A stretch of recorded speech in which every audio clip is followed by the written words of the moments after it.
Freelancer হতে গেলে আপনাকে আমি জিজ্ঞেস করি যে একদম লাস্ট একটা গাইডলাইন যদি আপনি এক কথায় বা খুব শর্ট করে একটা সবার জন্য বা একদম নতুনদের জন্য কিছু বলতে চান।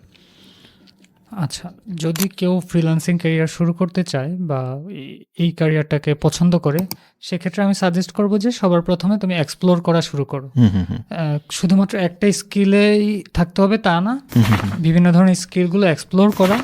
তারপরে যদি পছন্দের স্কিলটা খুঁজে পাওয়া যায় বা যে ধরনের স্কিলের সাথে আমার বেশি সিঙ্ক হচ্ছে, ওই স্কিলটাকে আমি আর একটু মাস্টার করা, ওই স্কিলটাতে যত বেশি স্কিলড হওয়া যায়, দেন আমার একটা পোর্টফোলিও হয়ে গেলে আমি সেটা মার্কেট প্লেসে হোক, মার্কেট প্লেসের বাহিরে হোক, যেখানে হোক, আমি ক্লায়েন্টদেরকে আমার স্কিলগুলো প্রেজেন্ট করবো। সো এখানে প্রেজেন্ট করতে গেলে আমাকে আবার প্রেজেন্টেশন একটা স্কিল থাকা লাগবে, বা মার্কেটিং একটা স্কিল থাকা লাগবে।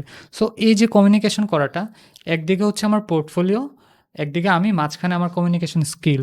সো এই জিনিসটা একটা কম্বিনেশন যদি করা যেতে পারে, তাহলে খুবই সহজে সফল, একটা অনেকের থেকে আপনি অনেক বেশি এগিয়ে থাকবেন। হ্যাঁ, যে আপনার freelancing career. That's very good like an advice. So সবাইকে আসলে আমি এইভাবেই আসলে সাজেস্ট করার চেষ্টা করি, বিকজ একটা সার্টেন এক্সপার্টিস ছাড়া মার্কেট প্লেসে জাম্প করাটা ইটস ভেরি রিস্কি এবং টাইম কনজিউমিং, এবং অনেকে একসময় গিভ আপ করে।